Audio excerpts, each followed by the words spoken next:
Buenos días, ¿se oye bien? Vale.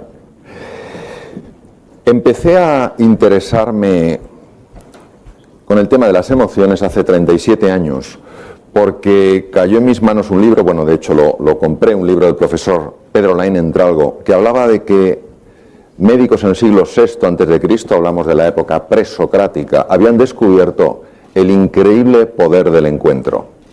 Que algo pasaba cuando estos médicos se encontraban con sus enfermos, algo que ellos no podían definir bien, no podían matizar, solo veían que sucedía y que llevaba a la curación de muchos de estos enfermos.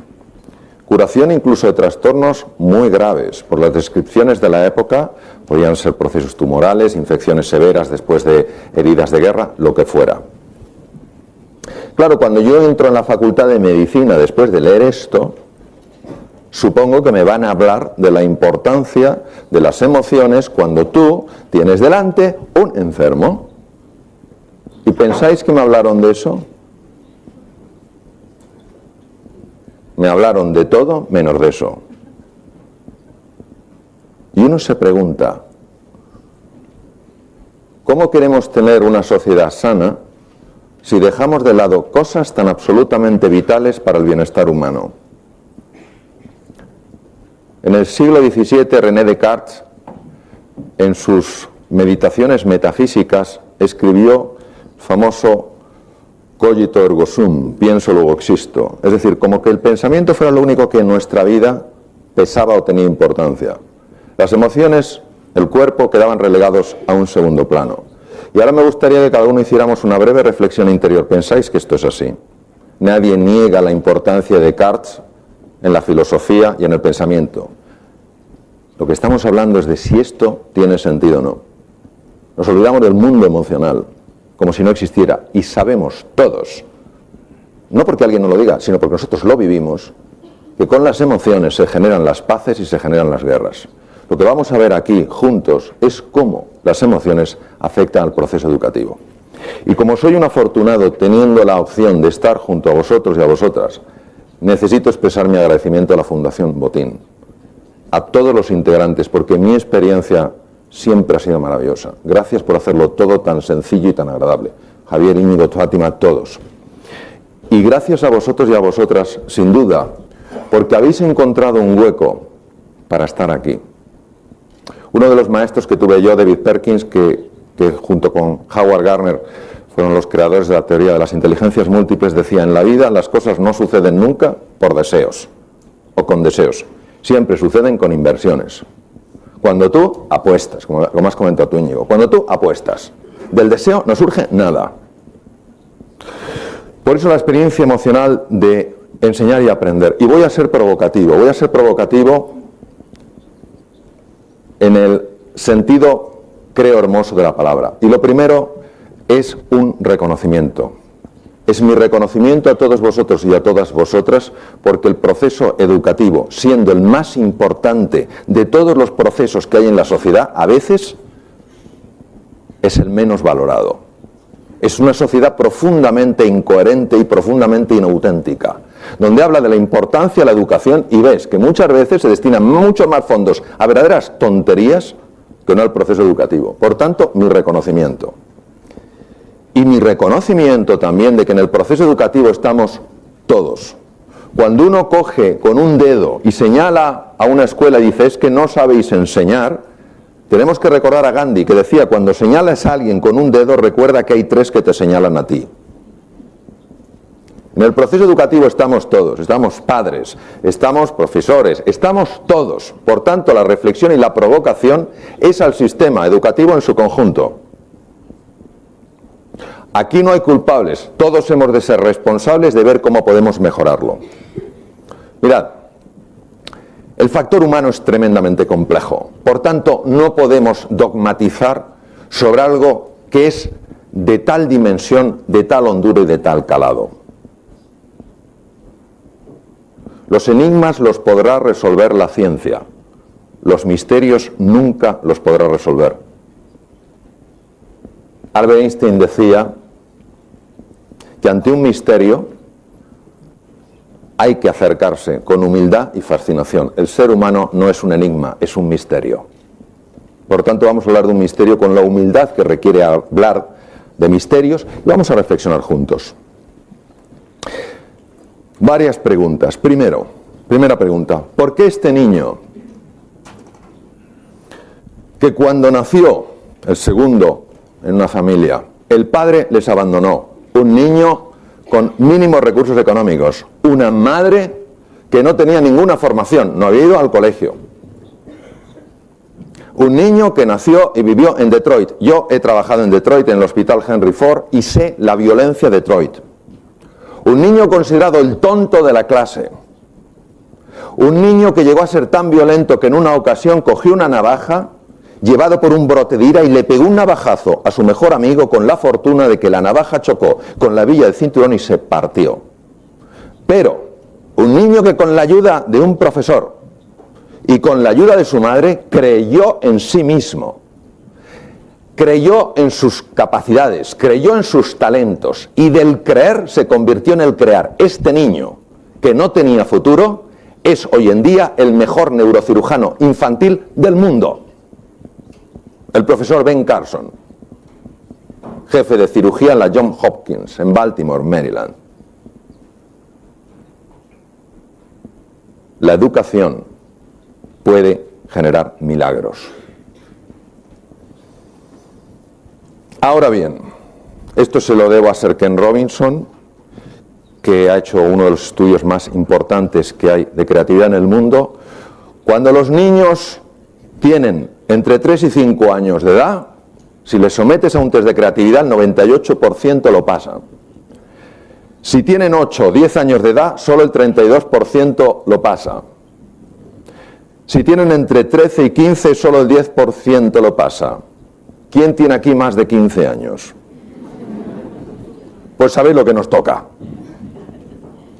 Es decir, algo en el proceso educativo que, repito, del cual formamos parte todos, va reduciendo la creatividad sistemáticamente. Y esto es una reflexión que todos como sociedad nos tenemos que hacer. No para acusarnos unos a otros, sino para unarnos un esfuerzo común para ver ¿por qué sucede esto? Todas habéis oído hablar de un test que antes se hacía, que se llamaba test de cociente intelectual, le llaman de coeficiente intelectual, no es correcto, es de cociente intelectual, y que se suponía que cuando tú pasabas por este test, te ponían un sello, listo o lo otro. Esto no es fácil, porque en la vida que te pongan esto de no listo, imaginaros cómo se afecta. Hoy en día, el grupo que más sabe de inteligencia en el mundo probablemente sea los profesores Perkins y Garner. Solo el 8%, esto se lo he oído decir varias veces a Daniel Goleman, solo el 8% del éxito en la vida, en un éxito, podemos decir, un poco normal, se debe al cociente intelectual. El 92% se debe a otra cosa. Siglo XVIII, Escocia, David Hume, filósofo. Todo ser humano nace como una tabula rasa, no tiene ningún conocimiento. Por tanto, la misión del proceso educativo es llenarle de conocimientos. ¿Esto qué significa? Que nos vemos unos a otros como cubos vacíos. Y si tú ves un cubo vacío, a llenarle. Y al final, ¿qué somos? Enciclopedias andantes. Qué curioso, también en el siglo VI antes de Cristo, un filósofo dijo lo siguiente: la mente, siglo VI antes de Cristo, presocráticos, la mente humana no es un cubo.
vacío que hay que llenar, sino un fuego que hay que encender.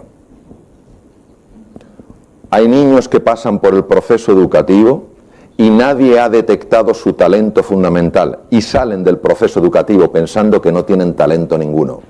Y repito, en el proceso educativo somos parte todos, yo el primero. Por tanto, ¿cómo acceder a ese potencial? ¿Cómo acceder a ese talento que no ha aflorado, a esa energía que no ha despertado? Eso es lo que vamos a ver. Algunos de los caminos, algunas de las posibilidades, algunas de las alternativas. Teresa Maville, Universidad de Harvard, considerada en el mundo empresarial posiblemente una de las grandes referencias en estudios que asocian creatividad con otras cosas. Fijaros lo que Teresa Maville dijo: el deseo de hacer algo porque lo encuentras profundamente satisfactorio y personalmente desafiante inspira los mayores niveles de creatividad tanto en las artes como en las ciencias y en los negocios. Los estudios a lo largo de muchos años de Teresa han demostrado que la base para que aflore la creatividad es la motivación. La creatividad es hija de la pasión, no es hija del frío razonamiento, es hija de la pasión. Nos encargamos en el proceso educativo todos de favorecer que esa pasión se encienda, o pensamos que solo el frío razonamiento, el cogito ergo sum, pienso luego existo, es lo único que cuenta. Un esquema del cerebro humano. ¿Veis la corteza cerebral? Esa parte arrugada que tiene mucho que ver con los procesos de razonamiento, los procesos de negociación, los procesos de toma de decisiones. Y veis en el centro una estructura compleja de múltiples colores. Vamos a verla de manera tridimensional. Se llama sistema límbico. ¿Por qué se llama sistema límbico? Porque la palabra limbo quiere decir frontera a otro mundo y también anillo, viene del griego.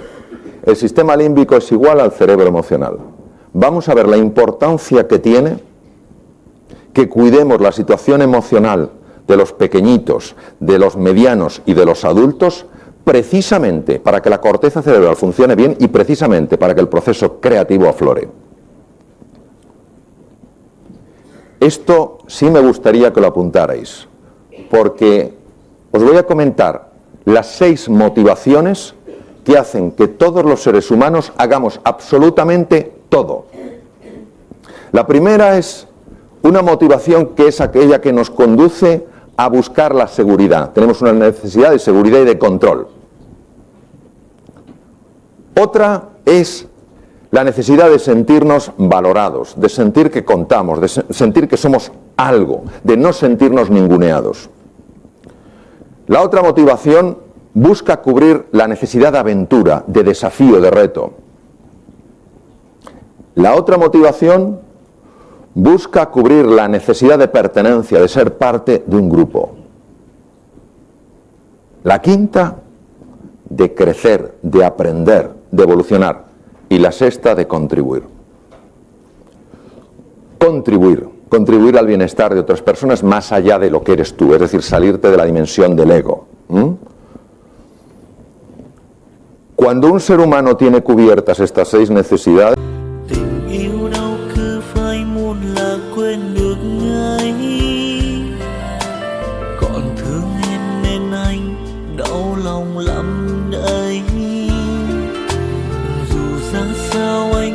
chẳng thể đổi thay một cuộc sống không em anh phải làm sao đây tự thương lấy mình thôi đến đâu nhiều rồi tự mình vỗ về thôi khi không ai cạnh bên tập yêu bản thân thôi để không phải buồn rồi người thương hoa người dưng cứ sao lệ mi tuôn tự thương lấy mình thôi chẳng ai thay đổi tự mình cố vượt qua nỗi đau sẽ bối xóa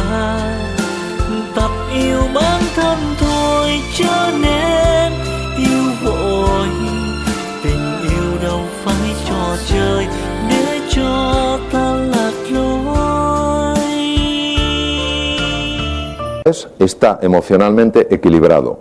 Cuando no tiene cubiertas estas necesidades, está enajenado, y quiere decir fuera del eje, fuera del equilibrio. No todas pesan lo mismo. Las 6 hay que cuidarlas. Y no las cuidaremos si ni siquiera en nuestro lenguaje existen, si no pensamos que existan. Cerebro humano. Esto es una resonancia funcional magnética coloreada con el ordenador.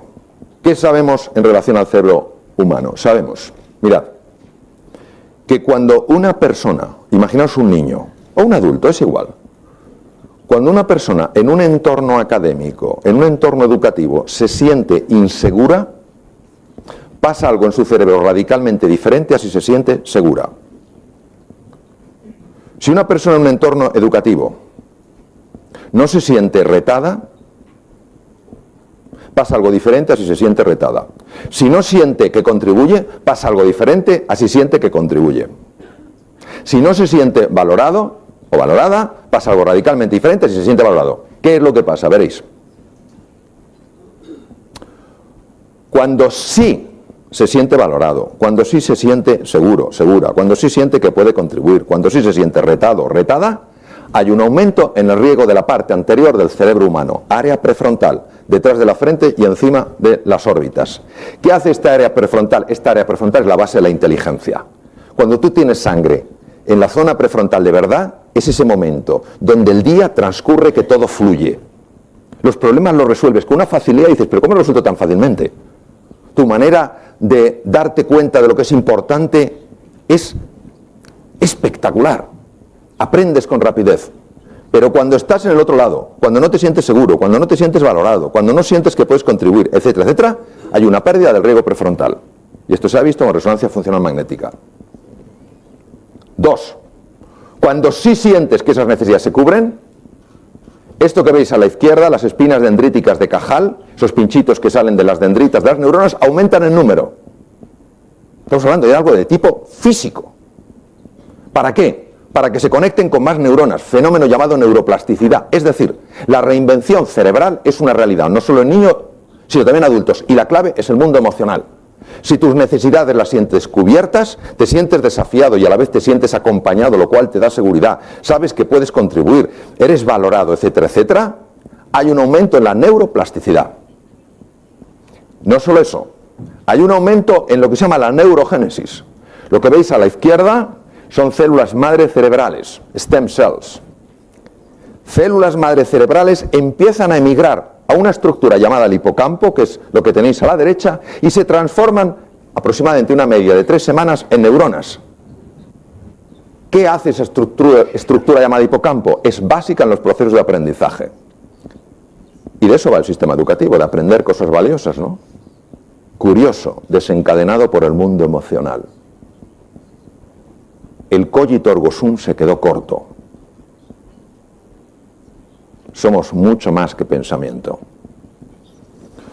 Sistema reticular activador ascendente. Damas que estáis aquí, levantar por favor la mano aquellas que alguna vez hayáis estado embarazadas. Y decidme ahora una cosa. Cuando os enterasteis que estabais embarazadas, ¿a que había más embarazadas por la calle? Caballeros y damas que estáis aquí, que os comprasteis un coche nuevo, una moto nueva, ¿verdad que cuando lo comprasteis empezasteis a decir, caray, desde que me lo he comprado se ha puesto en moda?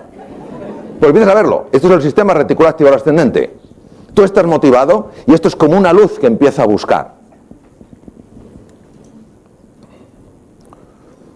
Albert Bandura, catedrático de Psicología en la Universidad de Stanford en San Francisco, demostró lo siguiente. Cuando una serie de jóvenes estaban atascados en un problema de matemáticas, si el profesor se acercaba y les decía, ánimo, tú puedes, seguro que encuentras un camino. Reflexiona, ¿cuántas veces en tu vida has resuelto retos? Se liberaba una hormona en la sangre llamada beta-endorfina.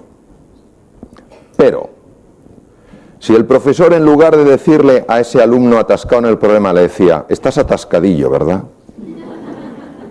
Si yo creo que tú no das la talla. no solo no subían los niveles de beta-endorfina, la beta-endorfina no aparecía, sino que subían los niveles de una hormona llamada cortisol. La beta-endorfina es una hormona que facilita el funcionamiento cerebral. El cortisol es la hormona del miedo. Precisamente bloquea el funcionamiento cerebral.